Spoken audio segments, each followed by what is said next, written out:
दोस्तों अब बन गया 2024 में नया कानून। अगर सेविंग अकाउंट में अगर आपने इससे ज्यादा क्रॉस लिमिट करी तो दोस्तों लेन देन करा दोस्तों सेविंग अकाउंट में, जो आपने एक साल में अगर क्रॉस लिमिट कर ली, सरकार ने जो नियम बना रखा है, तो आपके पास इनकम टैक्स का नोटिस आएगा और लगभग 300% आपके पास पेनल्टी पड़ जाएगी दोस्तों।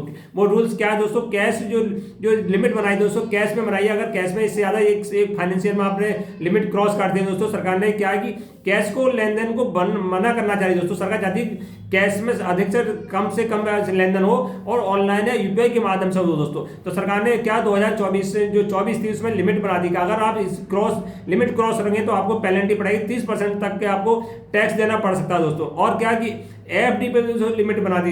एफडी क्या था दोस्तों, पहले आप इससे पहले 2024 से पहले चाहे एफडी 20 लाख की कराइए, 10 लाख कराइए, कोई भी आपको इनकम टैक्स का नोटिस नहीं आता। अब 2024 में भी एफडी पे लिमिट बना दी है दोस्तों, और यूपीआई पे लिमिट बना दी दोस्तों। यूपीआई के बारे में बताएंगे क्या लिमिट है दोस्तों, तो पूरी जानकारी आपको इस वीडियो में मिलेगी। नमस्कार साथियों, अगर मेरे चैनल पर नए हैं, चैनल को प्लीज सब्सक्राइब कर देना, वीडियो को लाइक कर देना दोस्तों, बेल आइकन का बटन दबा देना, जिससे फाइनेंस संबंधी वीडियो पड़े नोटिफिकेशन सबसे पहले आपके पास पहुंच जाए दोस्तों। जो नया कानून बनाया दोस्तों उसके बारे में बात करेंगे, पूरी A to Z जानकारी देंगे। अगर आप मेरे चैनल पर नए हो तो सब्सक्राइब जरूर कर देना, और जो वीडियो को शुरू से लेकर लास्ट तक देखना दोस्तों, स्क्रिप्ट मत करना। तो एक पॉइंट बात करेंगे। पहले बात करेंगे जो सेविंग अकाउंट है, जो न्यू रूल से क्या है, एक साल में आप कितने पैसे इसमें जमा कर सकते हैं दोस्तों।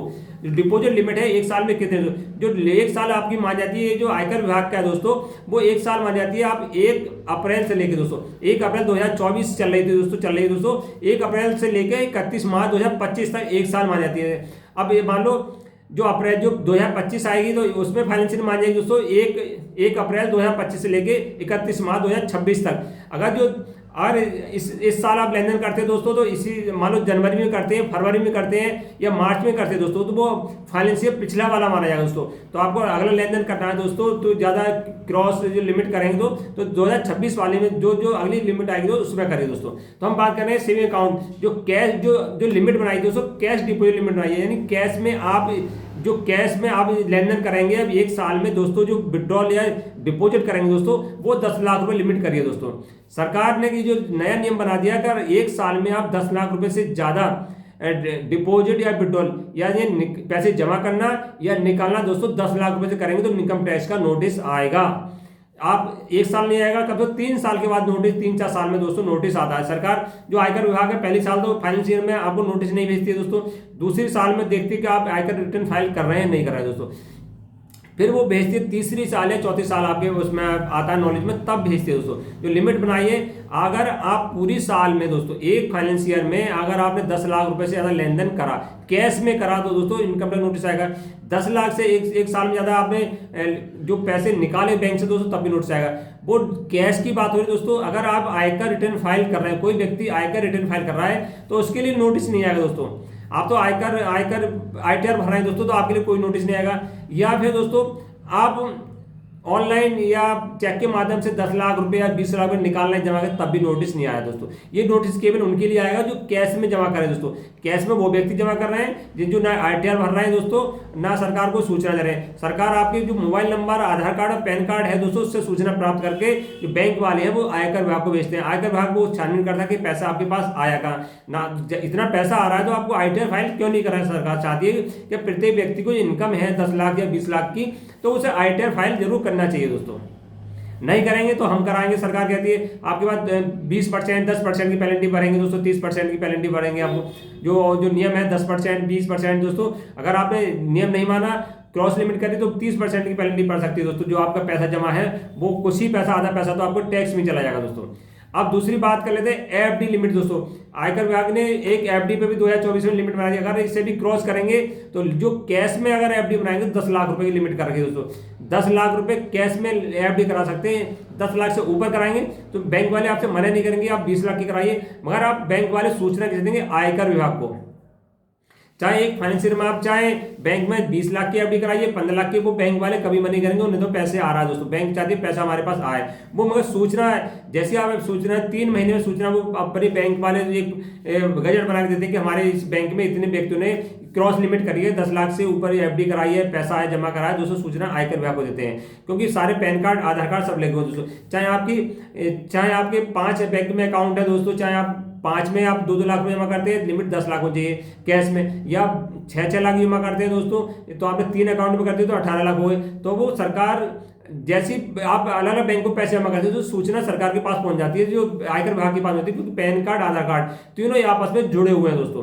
तो अगर आप एफडी 10 लाख से ऊपर करा रहे हैं तो पैसे पहले बैंक में जमा करिए दोस्तों, बैंक से आप जमा करके एफडी से 20 लाख की कराइए, 10 लाख की, तब नोटिस नहीं आएगा। यह आपको ऑनलाइन, यह आपको आईटीआर फाइल करना, तब नोटिस नहीं आएगा दोस्तों। इन कंडीशन में नोटिस नहीं आएगा दोस्तों, ध्यान रखें। अब बात कर लेते हैं यूपीआई लिमिट दोस्तों। यूपीआई लिमिट भी सरकार ने तय कर दी है दोस्तों, वैसे तय नहीं करा है, मगर जो अनुमान है दोस्तों वो 20 लाख रुपए का, 20 लाख का आप लेन देन कर सकते हैं। 10 लाख की यूपीआई किसी को भेज सकते हैं और 10 लाख की आप यूपीआई प्राप्त कर सकते हैं। इसके अंडर में रहेंगे दोस्तों तो कोई भी नोटिस आपके पास नहीं आएगा। और दोस्तों अधिक यूपीआई करनी है तो आज सरकार चाहती है करंट अकाउंट कराई दोस्तों। सेविंग अकाउंट ऐसा है कि प्रत्येक व्यक्ति अपना कुछ जमा पूंजी सेविंग अकाउंट में रखता है, वो इसलिए बनाया गया है दोस्तों कि आपकी जो बचत है दोस्तों, थोड़ी थोड़ी बचत है उसमें जमा करिए और अपने जो और खर्चे हैं उसे निकालिए। तो ऐसा नहीं कि आप ज्यादा बचत करेंगे, उसके लिए करंट अकाउंट सरकार ने ओपन कर रखा है दोस्तों। करंट अकाउंट में ज्यादा इनकम है दोस्तों तो करंट अकाउंट में पैसे जमा करिए। अब लास्ट में बात कर लेते हैं कि जैसे लिमिट दोस्तों 1 ईयर की है कि सेविंग अकाउंट में 10 लाख रुपए की, तो 1 डे की लिमिट दोस्तों तय कर दी है। 1 डे में लिमिट क्या कर दी है कि सरकार ने, जो आयकर विभाग है दोस्तों, उन्होंने कर दिया कि एक दिन में एक व्यक्ति चाहे उसके 4 अकाउंट है या 5 अकाउंट है, सारे अकाउंट को मिलाकर, क्योंकि सारे अकाउंट एक दूसरे से जुड़े हुए हैं, चाहे कितने अकाउंट हो, आयकर विभाग के अंदर, आयकर विभाग जो पैन कार्ड है दोस्तों, सारे अकाउंट उससे जुड़े होते हैं। तो चाहे 5 अकाउंट है, 5 अकाउंट को मिलाकर आपकी जो पैसे निकालने की दोस्तों विड्रॉल करने की लिमिट है वो 2 लाख रुपए एक दिन में। 2 लाख से कैश में ज्यादा पैसे निकालेंगे दोस्तों, मान लो 1 लाख इससे निकालिए, 2 लाख दूसरी से निकालिए, 3 लाख हो, तो इससे जैसे ही आप क्रॉस लिमिट करेंगे तो आयकर विभाग को सूचना जाएगी। तो लिमिट 2 लाख रुपए, 2 लाख रुपए एक दिन में आप निकाल सकते हैं दोस्तों, चाहे आपके 4 अकाउंट है या 5 अकाउंट है। जैसे निकालने की लिमिट है दोस्तों, जमा करने की भी लिमिट सरकार ने जारी की, जो आयकर विभाग ने जारी कर दी है हमारे, कि आप 2 लाख रुपए से ज्यादा एक दिन में जमा नहीं कर सकते कैश में। आप ऑनलाइन जमा करिए या आप आईटीआर भरिए दोस्तों। आईटीआर भरेंगे तब भी आपसे कोई पूछता नहीं, क्योंकि आईटीआर भर रहे हैं आप, पैसा आपके पास जो आ रहा है उसका टैक्स दे रहे हैं दोस्तों। तो अगर टैक्स नहीं दे रहे हैं तो आप ध्यान रखें, जो आम व्यक्ति, सरकार चाहती है कि प्रत्येक व्यक्ति आईटीआर फाइल करे। अगर आईटीआर फाइल नहीं कर रहे दोस्तों तो 2 लाख रुपए ज्यादा जमा नहीं कर सकते, 2 लाख से ज्यादा आप निकाल नहीं सकते, क्योंकि लिमिट बना दी है 2 लाख रुपए दोस्तों। तो ध्यान रखें, एक दिन में लिमिट जमा करने, चाहे 50 अकाउंट है या 10 अकाउंट है या 2 अकाउंट है, 2 लाख रुपए की लिमिट कैश में है दोस्तों। अगर ऑनलाइन पैसे करते हो कोई लिमिट नहीं दोस्तों। और 1 साल में तो 10 लाख रुपए की, और इससे ज्यादा वो करेंगे दोस्तों तो इनकम टैक्स के लिए तैयार रहिए। जो आयकर विभाग का नोटिस, कभी भी जो नोटिस आता है आयकर विभाग का दोस्तों, वो आता है तीसरी या चौथी साल। पहली साल इसलिए नहीं आता कि मान लो 24-25 में मैंने पैसे जमा करे, एफडी में 10 लाख की जमा करे, तो आयकर विभाग दूसरी बार तो दोस्तों देखता है 25 और 26 में देखेगा कि आईटीआर फाइल करा है या नहीं। इस साल का आईटीआर फाइल दूसरी साल में होता है दोस्तों। जो इस बार लेन देन करेंगे इस फाइनेंशियल का दूसरी फाइनेंशियल में होगा, उसमें देखेगा आयकर विभाग ने आप नोटिस वो भेजेगा कि आपने करा नहीं करा आपने, तब भी कोई बात नहीं। तो तीसरी साल में देखेगा किस व्यक्ति ने क्रॉस लिमिट करी थी, उनके बाद डाटा आ जाता है दोस्तों। सॉफ्टवेयर इतने अच्छे हैं कि जैसे ही आप क्रॉस लिमिट करते हैं सारा डाटा उनके टेबल पर होता है, जैसे एक क्लिक करते हैं तो सारा डाटा उनके पास आ जाता है। तीसरी या चौथी साल देखते हैं कि जिस व्यक्ति ने आईटीआर फाइल भी नहीं करा, कोई जानकारी नहीं दी इनके लिमिट के लिए, उनके पास नोटिस आप भेजना चाहिए। आयकर विभाग वाले बहुत चालाक होते हैं दोस्तों, वो आपकी जो आप बात करेंगे उससे संतुष्ट नहीं होते, आप उन्हें चाहिए प्रूफ। अगर आप ठोस प्रूफ देते हैं दोस्तों तब आप बच सकते हैं, नहीं ठोस प्रूफ दिया तो 30% से लेकर 300% तक पेनल्टी का प्रावधान कर रखा है जो आयकर विभाग ने। अगर आप उनकी बातों को प्रूफ नहीं कर पाते, जो आपने पैसा लेन देन करा है, तो दोस्तों अगर लेन देन करते इस साल करा है या भविष्य में करेंगे ज़्यादा, तो उसका प्रूफ रखिए कि हमने हमारा पैसा खेती से आया दोस्तों, या किसी ने हमें गिफ्ट दिया दोस्तों, तो पूरी जानकारी उसे रखिए कि आपने पैसा जो आया कहाँ से है दोस्तों। तो ध्यान रखें, जो न्यू लिमिट है दोस्तों आयकर विभाग की, ये 2024 की है दोस्तों। नमस्कार साथियों।